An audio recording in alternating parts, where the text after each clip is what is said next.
Selamat datang untuk kalian yang baru mampir di channel YouTube saya.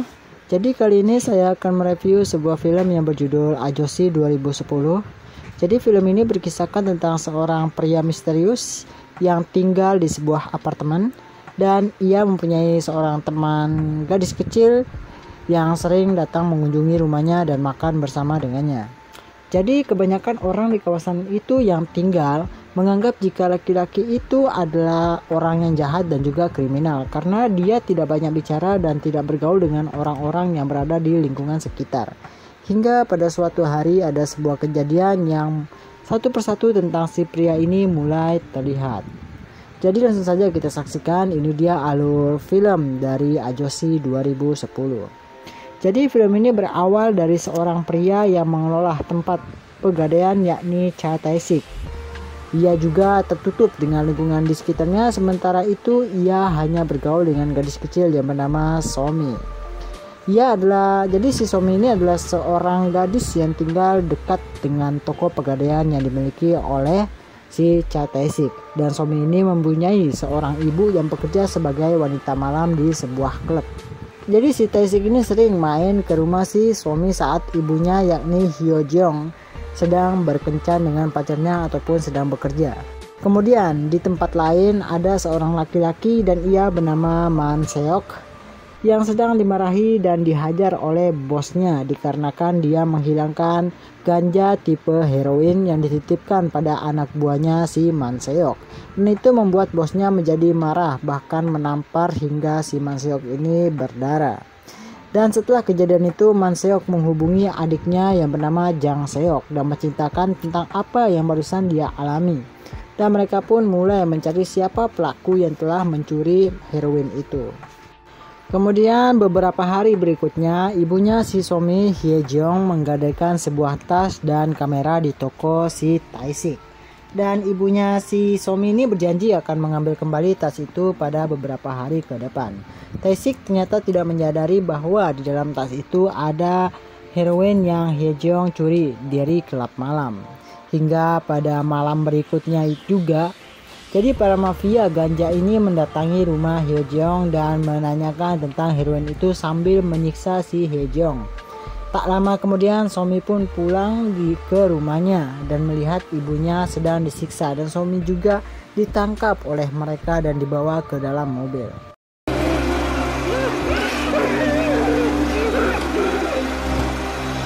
Kemudian pada malam itu juga para mafia ganja itu mendatangi rumah Tae-sik dan mencari tas itu karena Hye-jeong belum melunasinya. Tae-sik menolak untuk memberikan tas yang mereka inginkan.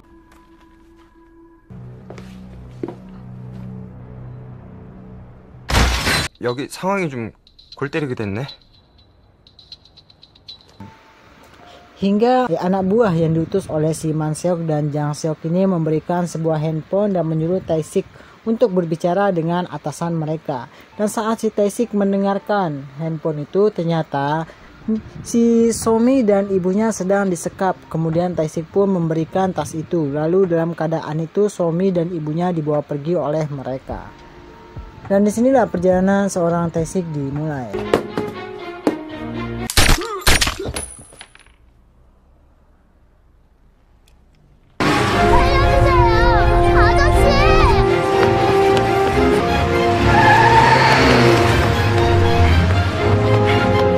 He didn't flinch. What? He didn't flinch when I shot the gun. Jadi keesokan harinya Jang Seok menghubungi Tae-sik dan memberikan sebuah tugas sebagai syarat agar mereka melepaskan Somi.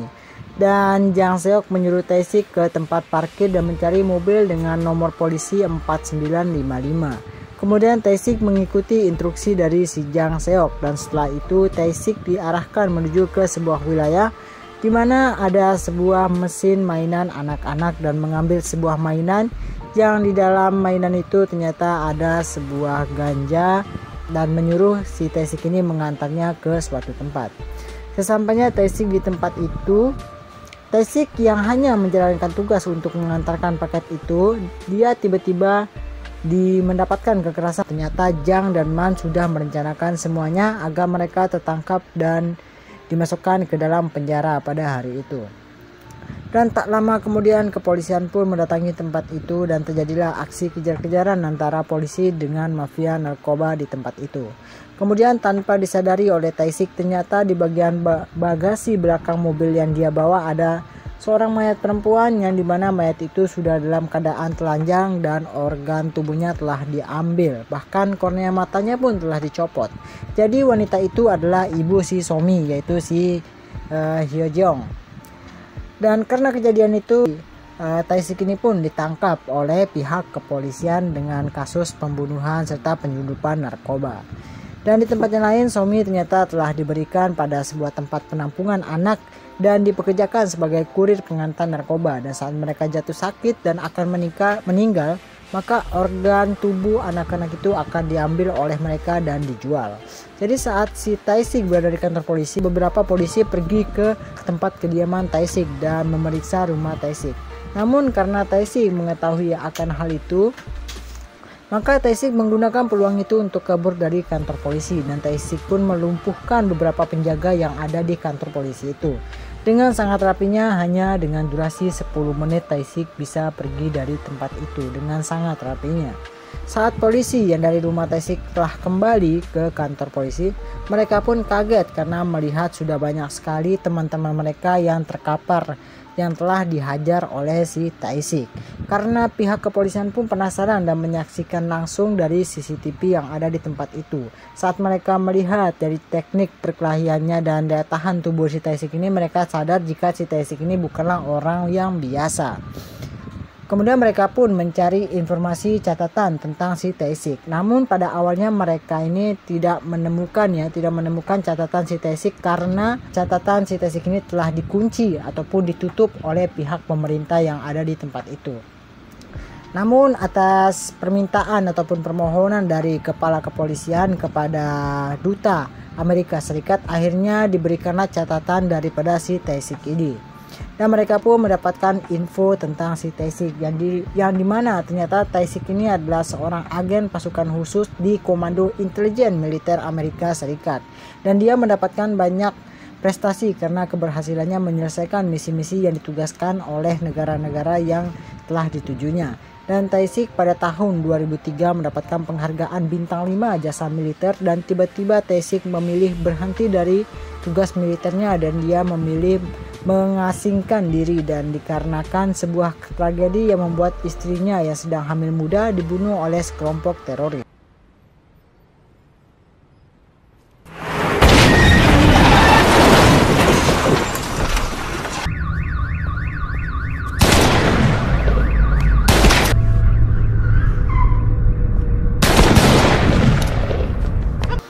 Kemudian di scene selanjutnya, Tae-sik mendatangi sebuah kantor penjual ponsel dan Tae-sik menanyakan tentang siapa saja yang telah membeli ponsel dengan tipe yang sama persis dengan yang diberikan oleh si anak buah si Jang Seok dan si Man Seok. Kemudian Tae-sik mendapatkan alamat sebuah klub dan Tae-sik pergi dengan membawa seseorang dari tempat itu untuk menuju ke klub agar bisa bertemu dengan seseorang di tempat klub itu. Setibanya Tae-sik di tempat itu dan Tae-sik menemukan salah seorang anak buah dari si Man dan si Jang. Kemudian Tae-sik pun menanyakan keberadaan bosnya, lalu tiba-tiba datang seorang laki-laki membawa pistol dan menembaki mereka berdua hingga si pria yang ditanyai oleh Tae-sik ini meninggal. Dan di sana sempat terjadi perkelahian singkat antara mereka berdua hingga akhirnya si laki-laki itu pun berlari ke tengah-tengah keramaian.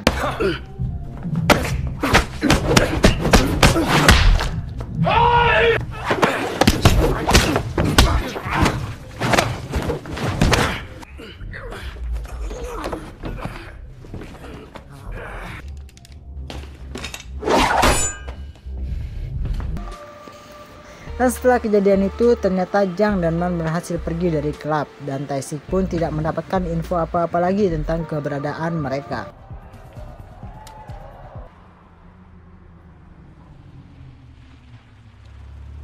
Kemudian di pagi harinya Tae-sik mendatangi rumah seorang kerabat lamanya dan meminjam senjata untuk mengejar si Jang dan si Man. Lalu Tae-sik pun merubah penampilannya dan memotong rambutnya. Setelah kejadian itu, Tae-sik mulai melakukan investigasi dimulai dari awal saat Jang menyuruh Tae-sik mengambil ganja di sebuah wilayah. Ternyata Tae-sik baru menyadari ternyata Jang dan Man ini menggunakan jasa anak kecil sebagai kurir untuk mengantarkan ganja. Pada pemakaiannya dan saat Tae-sik mengikuti seorang anak kecil yang sedang mengantar ganja, ternyata ada beberapa polisi mengenali wajah Tae-sik dikarenakan memang Tae-sik sudah mulai masuk dalam poster buronan polisi, dan terjadilah aksi kejar-kejaran antara Tae-sik dengan beberapa polisi di tempat itu. Dan di saat aksi kejar-kejaran terjadi, ternyata Tae-sik melihat ada sebuah mobil van yang menjemput anak kecil, dan ia mengikuti van itu menggunakan mobil taksi yang ada di tempat itu, dan ia pun sampai di tempat mobil van itu berhenti. Dan tak lama setelah Tae-sik mengikuti mobil itu, ia pun sampai di sebuah pabrik kosong yang ternyata di bawah, ibaratnya tuh di basement ya, di basement pabrik itu ternyata banyak anak kecil yang dipekerjakan untuk membuat ganja, dan Tae-sik melihat di dalam itu ada Jang dan beberapa anak buahnya. Lalu Tae-sik menelusuri ruangan demi ruangan guna mencari keberadaan si Somi. Ternyata Somi tidak berada di tempat itu, sampai akhirnya Tae-sik memasuki ruang di mana itu adalah ruang operasi untuk mengambil organ dalam anak-anak yang sakit di tempat itu. Dan tanpa basa-basi, Tae-sik pun langsung menembak orang itu, dan satu persatu anak buah si Jang ini dilumpuhkan. Dan di saat semua anak buah si Jang ini dalam keadaan telah dibasmi oleh si Tae-sik, dan tersisa tinggal si Jang seorang. Akhirnya Jang pun disiksa habis-habisan oleh si Tae-sik dengan menggunakan pistol paku. Dan kemudian si Tae-sik pun menanyakan tentang keberadaan dari kakaknya, yaitu si Man Seok. Dan akhirnya si Jang pun memberitahukan sebuah wilayah di mana tempat si Man Seok ini berada.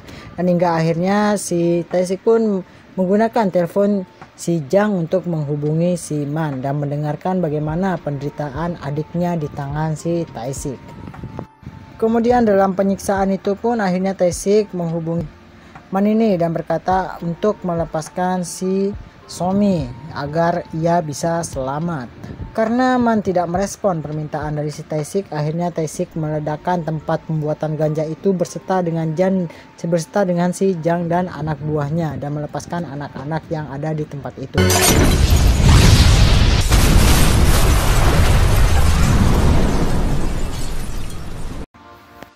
Kemudian di dalam sebuah mobil ambulans, Somi sebentar lagi akan dieksekusi untuk diambil organ dalamnya beserta dengan kornea matanya. Dan tak lama setelah kejadian itu, akhirnya si Tae-sik pun pergi ke sebuah alamat yang telah diberitahu oleh si Jang. Dan ternyata tempat itu benar-benar adalah tempat keberadaan dari si Man Seok.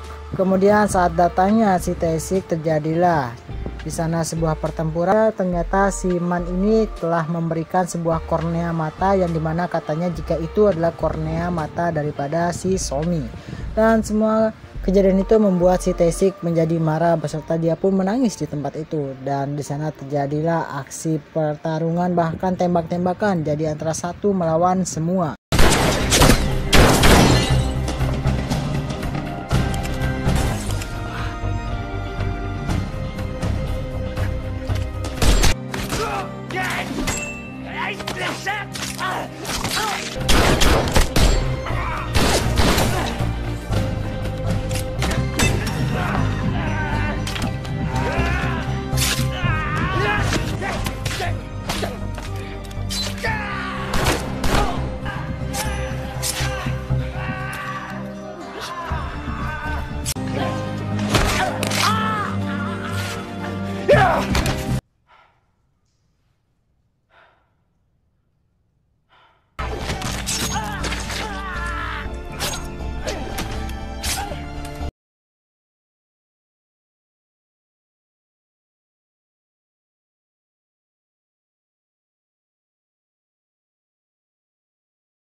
Tanpa menyisakan satu orang pun. Dan di saat Man akan lari di sebuah mobil, Tae-sik membuat mobil itu tidak bisa berjalan lagi. Dan saat Tae-sik menembak Man yang berada di dalam mobil itu. Ternyata kaca mobil itu anti peluru. Namun dengan teknik yang dikuasai oleh Tae-sik, akhirnya Tae-sik berhasil menembus kaca anti peluru itu dan membunuh si Man.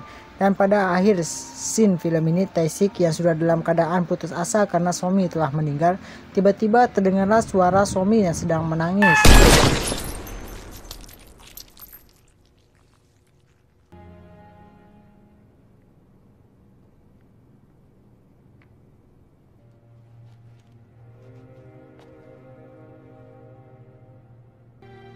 오지 마.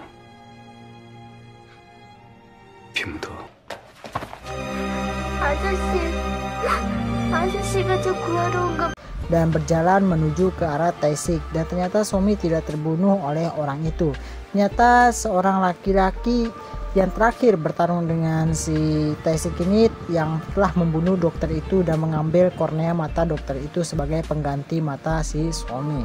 Dan film pun selesai. Jangan lupa untuk like, komen, dan subscribe. Terima kasih, sampai jumpa kembali.